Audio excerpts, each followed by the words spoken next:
And morning, everybody. Let's go to the Chitas of today. We started the Parsha B'Shalach, which is on in the book of Exodus. We're holding on chapter 13, verse number 17.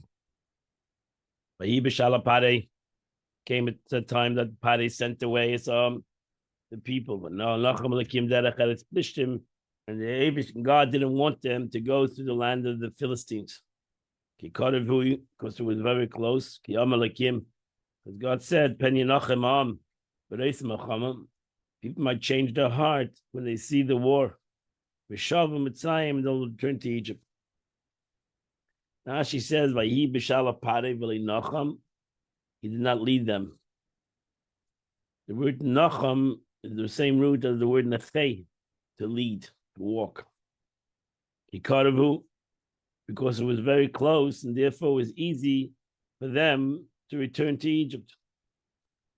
And there are many agadic interpretations to this word kikarevu. I'll tell you the simple meaning. God is afraid that the Jewish people are going to turn around and go home. But when they see wars, such as the war of Amalek and the Canaanites coming down, so war was headed towards them, and therefore God was afraid they would return. If they were gone the direct route, they would have returned to Egypt. So if when a God takes them in a straight route, they say, "Let us go back to Egypt." As we know later on, they say many times, "Let us go back to Egypt." So for surely, if it would have gone in a straight route, they would actually return to Egypt. Penya Nachim, Asher, at least they have a second thought, and they set the heart of returning back to Egypt. Which took the people through the desert. Yamsuf towards the Sea of Reeds. And the Jewish people went up armed from Egypt. She says, he turned them from the straight route to a circus route. Yamsuf, Kameli Yamsuf. Here, the same thing is Li Yamsuf is asked to the Sea of Reeds. The Chamushim, Ash says a simple meaning of Chamushim means armed. Why? Because God led them through not a direct route. So therefore, this was a cause for them to go up Egypt armed. They had to make sure they had weaponry. Or if he had led them in the way of inhabited place, they would not need to be equipped with everything that they needed. We could have set merrily out like a person traveling from one inhabited place to another inhabited place. Why? Because he intends to buy everything what he needs. But when he sets out into a desert, which right now they set it out into a desert, he had to buy himself with everything. This verse is written here merely to make things comprehensible. That you might ask regarding the war with Amalek and the war with Sichon and Melachai and Midian. You have all these wars coming ahead. So you would ask the question, how is it possible that they went out to war? They had no weaponry. So therefore, the Torah says Chamush, that they went out with weapons. And so Uncle is charged with Zurazim, armed. As the word by Yorek is Zoris. Another explanation, Chamushim is 1/5. 1 out of 5. Chamisha. Chamushim is 1 out of 5. That the Jewish people left Egypt, only 4/5 died in the land of Egypt. They only went out 1/5 of the entire Jewish nation. Moshe took the bones of Yosef with him. Because he made the Jewish people swear, Lamer saying, God will surely remember you. You'll take my bones with you. Now she says he made them swear that they would make their children swear. And why did Yosef not make his children swear that they would carry his body out of Canaan immediately upon his death? That's like Yaakov made Yosef swear. So why didn't Yosef do the same thing like Yaakov did? So Yosef said, I'm the ruler of Egypt. and I had the ability to carry my father's wishes. But regarding my children, the Egyptians will not allow them to do so. Therefore, he didn't ask his children to do something that he felt the Egyptians wouldn't be happy about. They wouldn't allow him.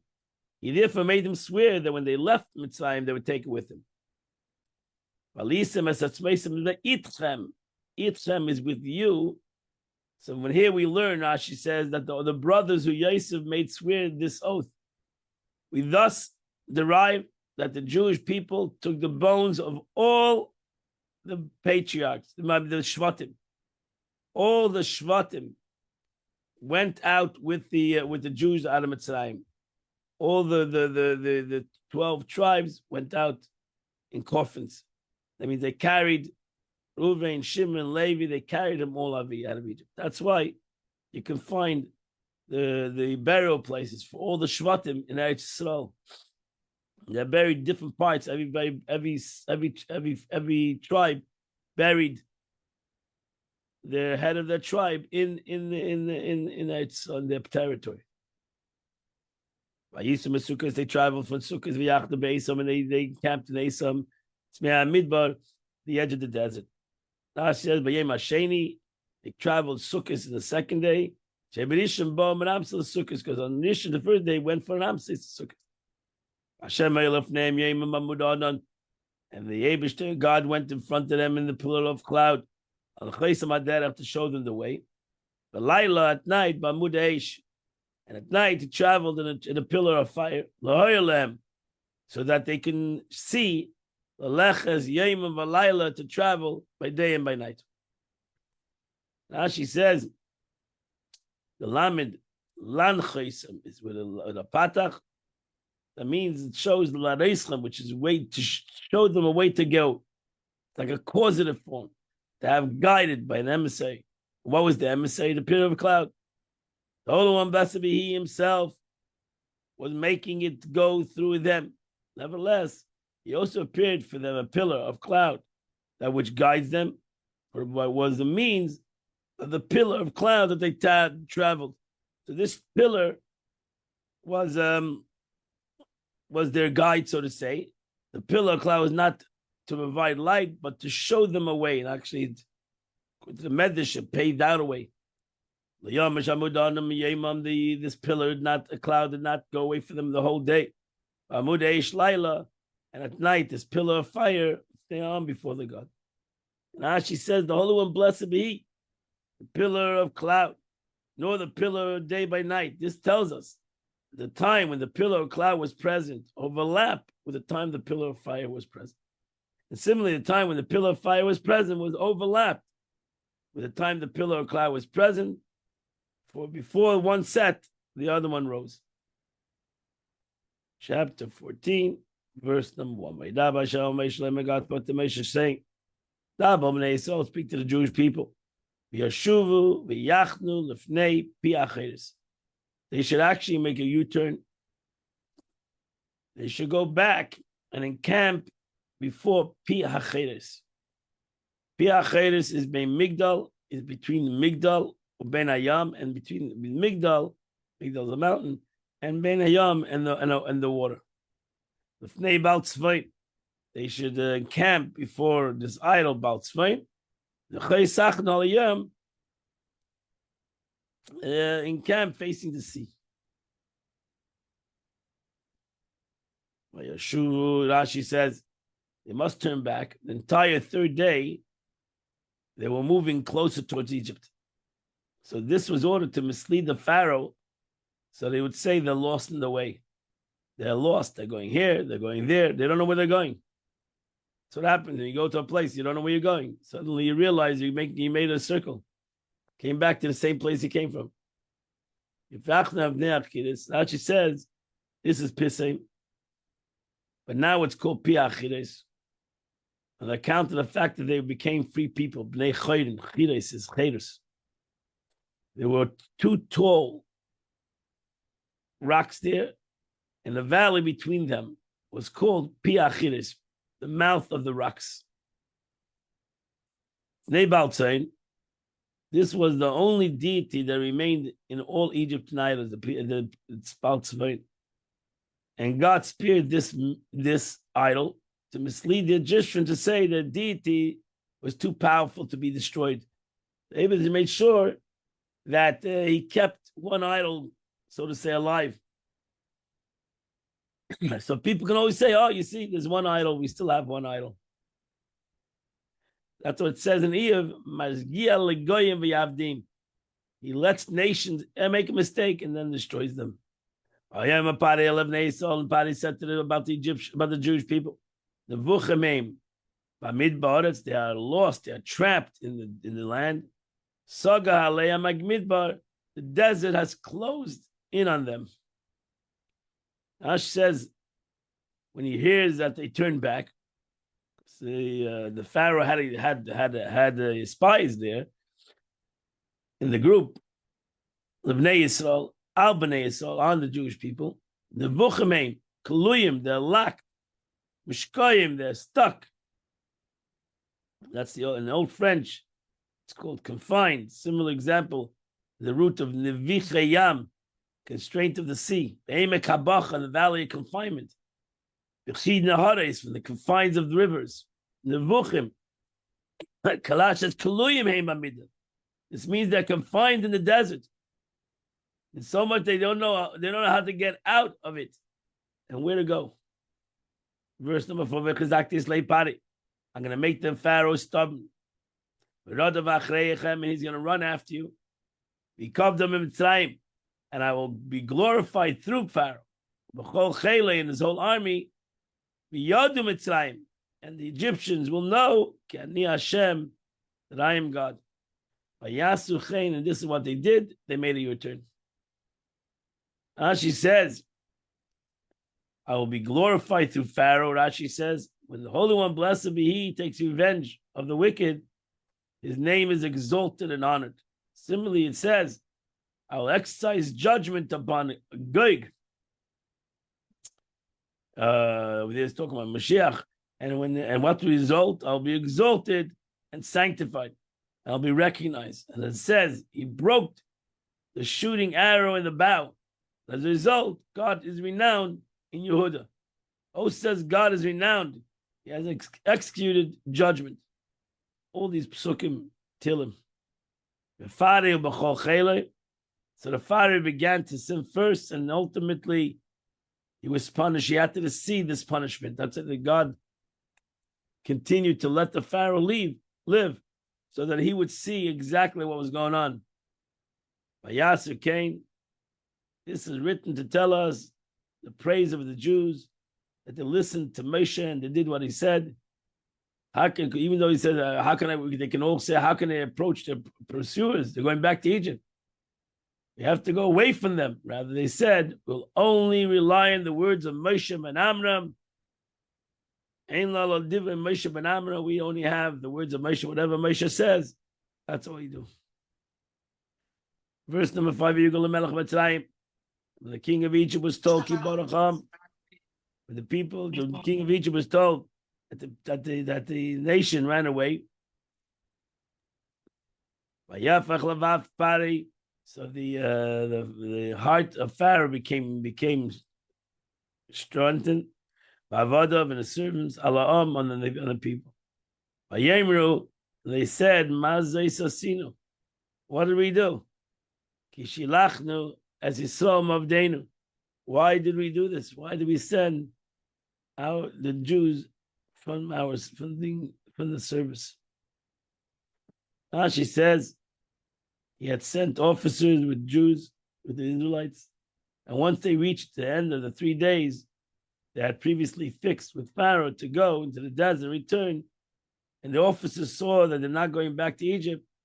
They came and informed Pharaoh on the 4th day. On the 5th and the 6th day, the Egyptians pursued them. On the night of the 7th, they entered the sea. And in the morning, that's when the Yidden, on the 7th day of going out of Egypt, the Yidden, that's the 7th day of Pesach, the Jews sang Oz Yoshem.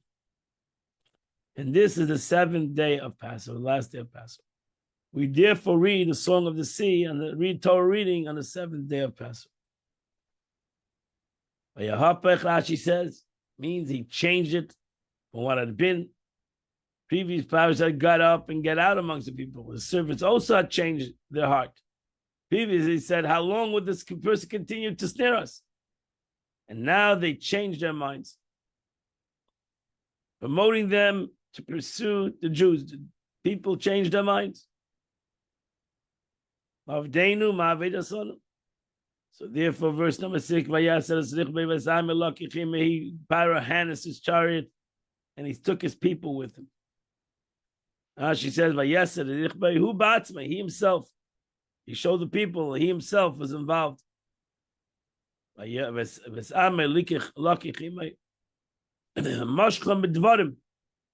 drew them with words. He said, we have been smitten, they have taken our possessions.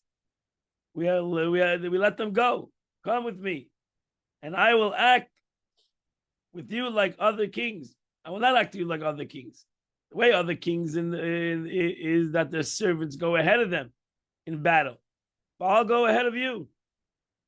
And with this, Pare drew near, as it says, meaning he brought himself forward and hurried against his troops, ahead of his troops. Pare continued, the way of other kings is that the first choice of the booty of battle goes to the king. But I will be taking equal portion with you. So Pharaoh made it sound like he's Pashat, part of the people. Verse number 7. He took 600 choice chariots. And besides that, the 600 choice chariots, any other chariot that was left over in Egypt, Shilishim al-Kula, and officers in command of all of them. Tash says this 600 was Nevcharim, chosen ones.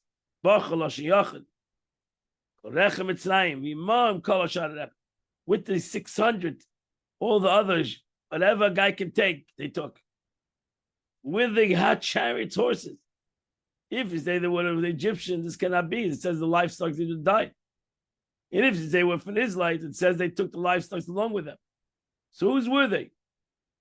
The answer Rashi gives is they were from the Egyptians who feared God. Do you imagine?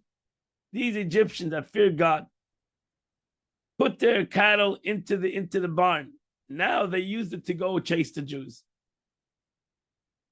So for here, Rab Shimon would say,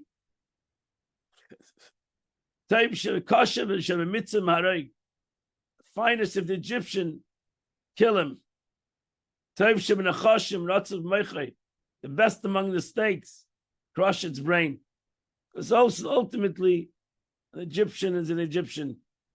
And you can see that here you had Egyptians that hid their cattle because they feared God.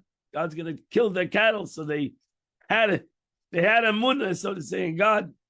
And they protected their cattle when it came to chase the Jews. Their hatred to Jews was bigger than their fear of God. Shilishim al kulei sari tzava, army captains. And God strengthened the heart of Pare, Melech Mitzrayim, king of Egypt. And they chased the Jewish people. The Jewish people were leaving in triumphant. Now she says, Pharaoh was wavering. Should he go or shouldn't he go? He strengthened his heart, lived there to chase them. Beyond drama, now she says, be they proud and prominent valor. Jewish people marched out of Egypt, pride and joy. That completes Chumash for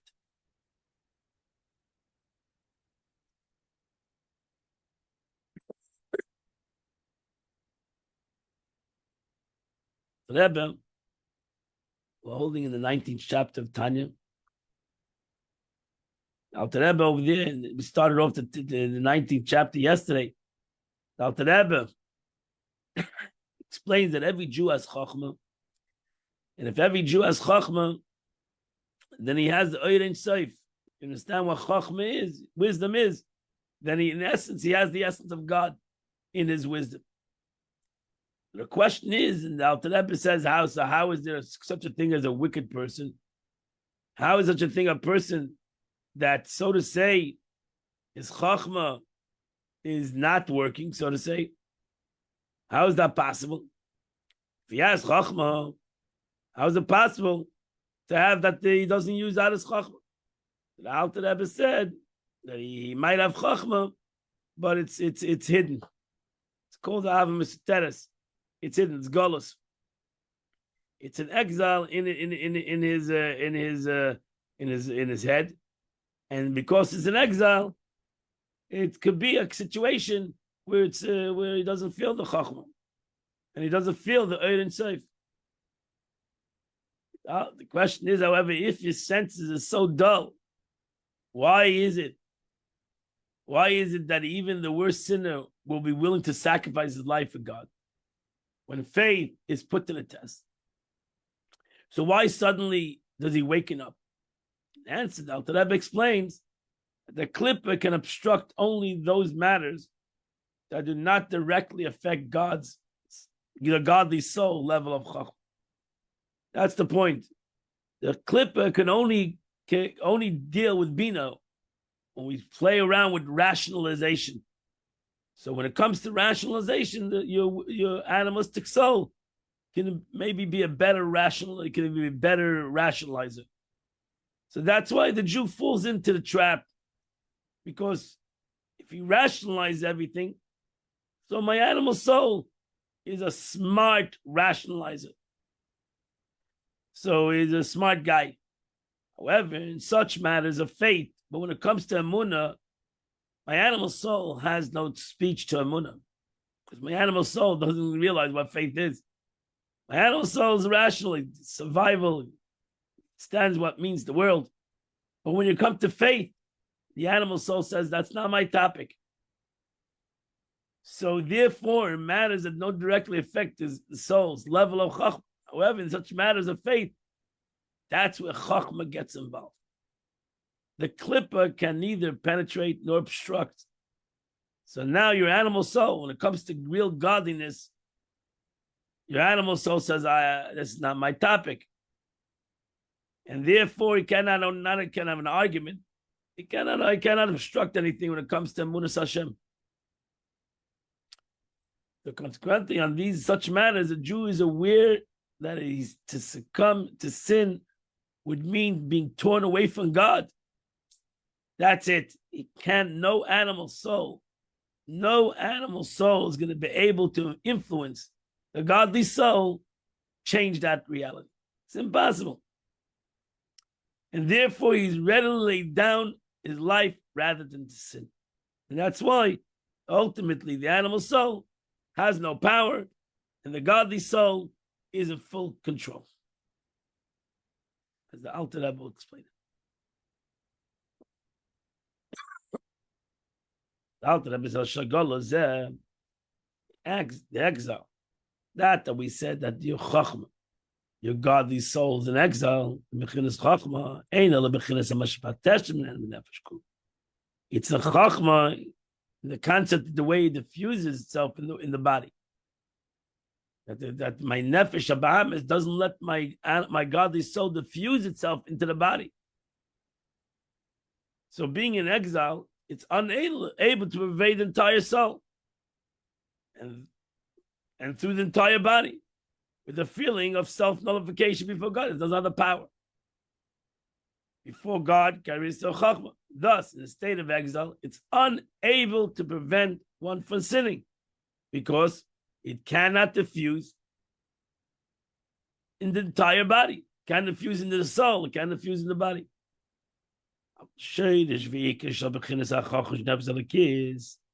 But the root and the core of chachma in the divine soul, Ubemeichen is in the brain, and this soul, it doesn't close itself in the covering of klippa. Means that ultimately, you can't take my soul and clothe it in klippa. Point over here is, as we say in davening, the soul that you've given me is still holy. The soul itself is not in Gullus. The soul itself still in the place where it is. It's not allowed to diffuse itself. And that's what the Gullus is. That's the exile. That he doesn't have the capability to spread itself. Doesn't have the capability to spread its wings. It's like a sleep in the wicked people. And it does not exercise influence upon it.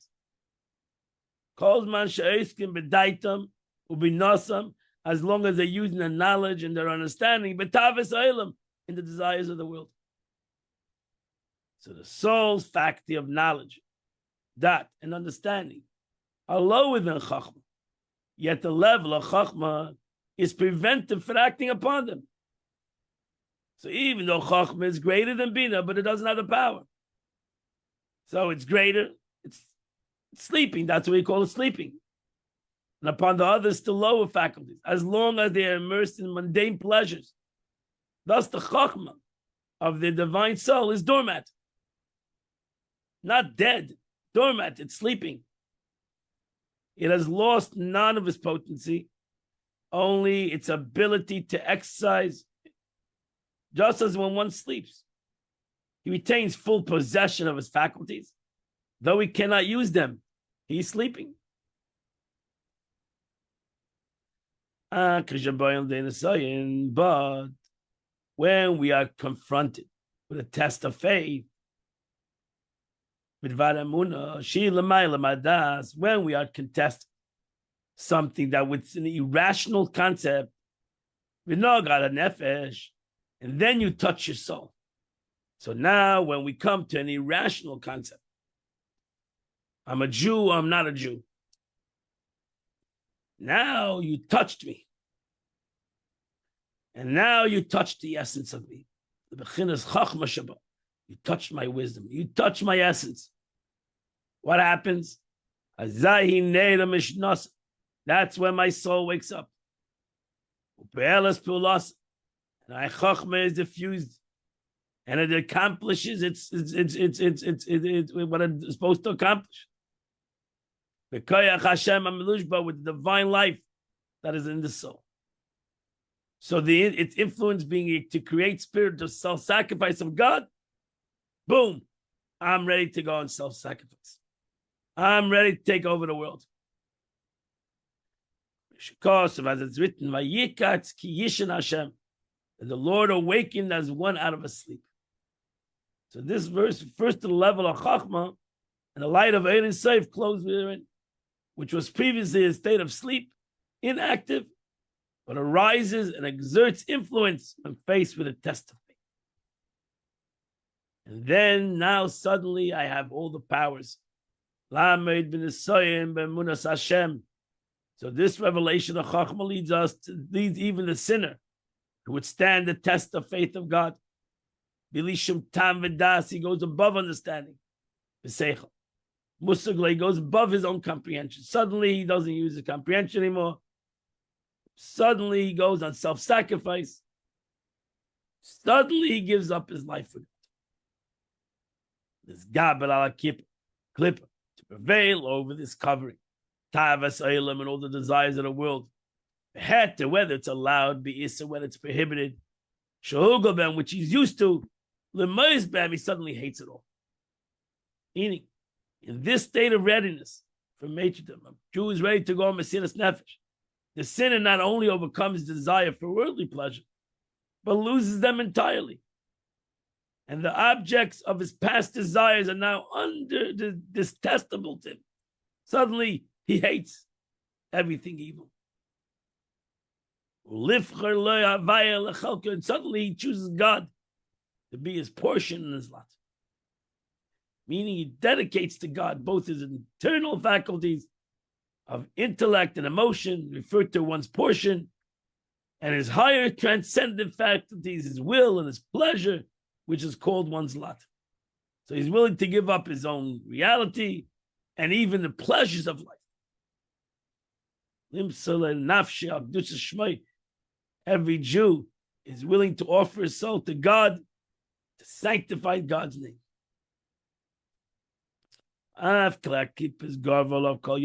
Even though this clipper of your understanding, prevailed over him all his days, and he was the intellectual Jew. He did everything with seichel, so to say. And all the days of their life, for whatever reason, this Jew was not budged. He showed his intellect, so to say. As our sages say, that the wicked is in the control of the heart.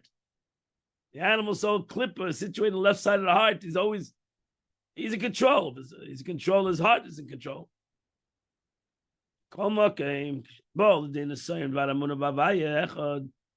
Nevertheless, he's faced with a challenge of faith in God. Faith in God. Those are already established in the heights of holiness. No Jew is ready to play with that. Play with everything else. But I'm a Jew. I believe in God. We are believers, sons of believers. That's the real source and the root of my godly soul. Which in this concept, the infinite light of God is there. I call like clippers betalim of tongue. Then all clippers, whatever they are then nullified. Like they're pushed like nothing. Suddenly, everything becomes irrelevant. As it's written, all nations, including the clippers, are nothing before him. As it says, in the davening, we say, for all your enemies, O God, referring to the clippers, which are the enemies of God. Your enemies will perish when God reveals himself, everything disappears. And all evilness will like melt. Scatter, will scatter all evil. Uksiv was as written, as wax melts before fire.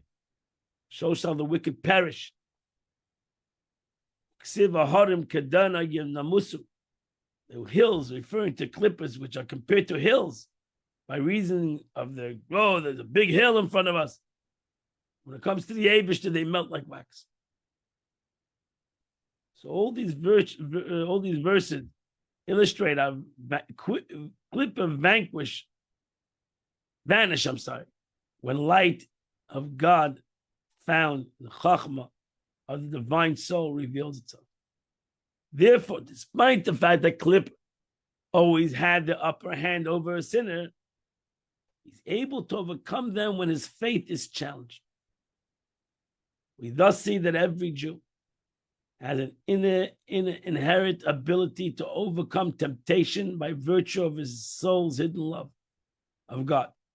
Originating the faculty of Chachma, he needs merely to arouse it. The Rebbe now goes on to explain how this hidden love also comprises the fear of God necessary to observing the prohibited commandments. So how this Ava brings to Yirah. And the divine force of this divine light of God, which is infinite. Which is closed in the faculty of wisdom of the soul. It's very intense. And it has the power, it has the power to banish, repel the sitra achra on the other side, clippers and all these coverings. That it cannot even touch the garments of the soul. Which is thought, speech, and action. Which is the munah, faith of God, and the oneness of God. That is, not only the clipper not weakened, one's faith. They can't even prevent this faith from expressing itself in thought, speech, and action. And alignment been a sign. We all have the capability, divine light vested in our chachma, which enables us to withstand this test of self-sacrifice.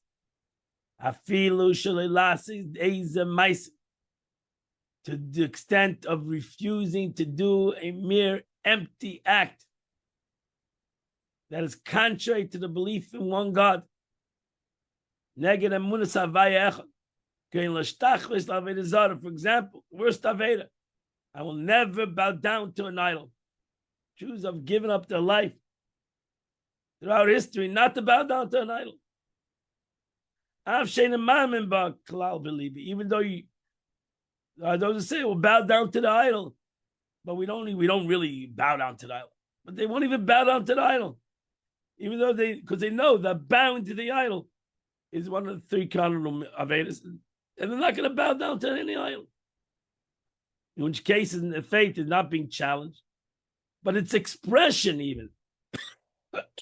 Right? The Jew says, I don't believe in the idol. I'll just bow down to what's the big deal. I'll bow down to the idol. But the Jew says, no. Even though I don't believe in the idol, I'm not going to even express this concept. And even expression of faith, the Jew will give his life. So to sacrifice his life, not to speak falsely, God forbid, concerning the unity of God. Even if his words and his heart is not going to be, so you know what, I'll say this, I don't like God, God forbid, or I don't believe in God, I'm not a Jew, I could say these things. A Jew won't say that. You see that until today, a Jew will not say, I'm not a Jew. Even under the knife, Jew says, I'm a Jew. Because I cannot say those words. I cannot say that I'm not a Jew. I cannot say I'm not who I'm not. Like, even though I maybe could say it and not believe it, but a Jew won't even say such a thing. Because a Jew, his heart is perfect in belief of God, and therefore he can't say things that his heart is perfect. So this readiness of self-sacrifice is not an expression of one's love of God, which reveals itself when confronted in test of faith. For his love is not directly affected by such empty actions of words. Rather, it expresses the fear which is hidden in this hidden love. The fear of being torn away from God. He loves the Eibusher so much that it's hard for him to say, I'm not. It's impossible for him. Since he has such a love of God, how in the world can he say, I'm not that? It's simply in awe and fear of HaKadosh Baruch Hu because he loves the Eibusher. So he's not going to say a full statement.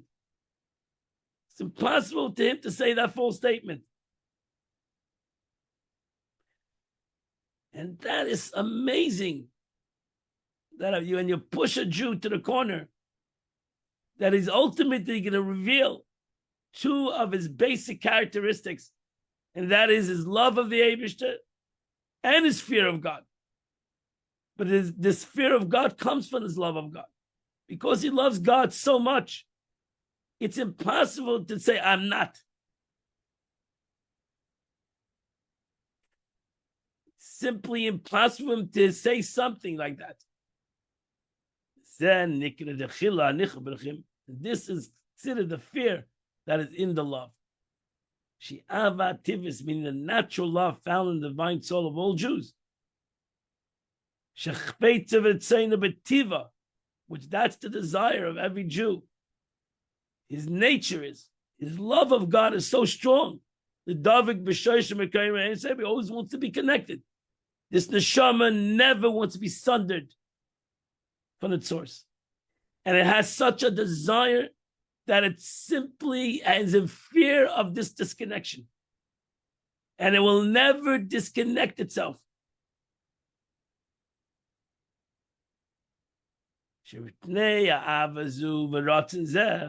By the virtue of this love and desire, he instinctively recoils in fear. and he's in dread. Passion mafachedes, bitiva in its nature, the Gaia b'ksei tumas avodas zarah, to touch even the furthest concept of idol worship. He does not want to touch it. He doesn't want to get involved at all with it. He won't do any mitzvah. But he's not going to do something which he feels is going to cut him off from God. He's just not going to do it.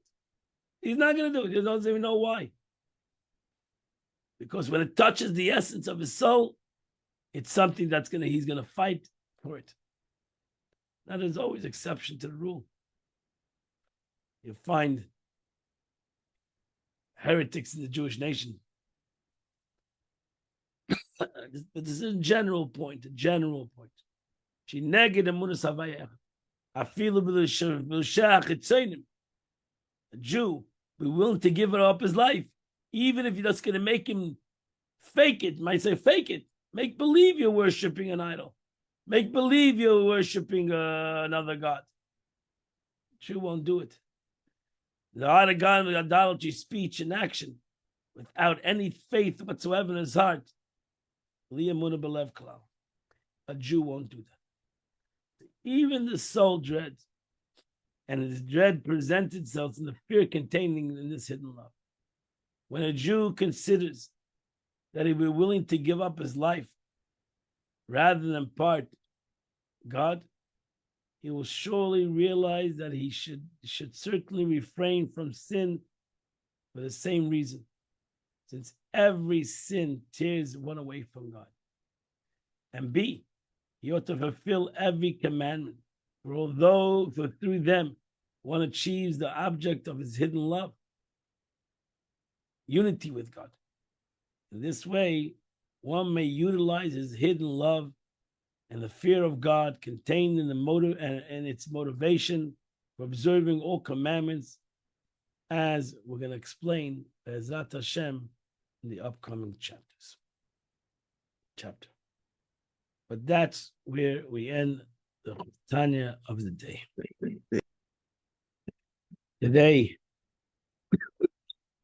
is the fourth day of the month, which is chapter 23 to chapter 28. You do those chapters, you do the chitas of the day.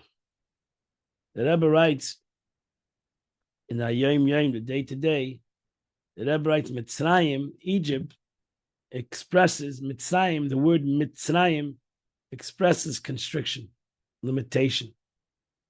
Spiritual Egyptian exile is the animal soul's restricted and concealing of the godly soul so severely the godly soul is compressed to the degree that it's diminished and obscured. So asleep, you can put it into a coma, God forbid. Exodus from Egypt is the removal of the constriction of imbalance of the intellect. And the brain illuminates the heart. And then you release the brain, freedom, and bring about the fine character traits translated into actual practice.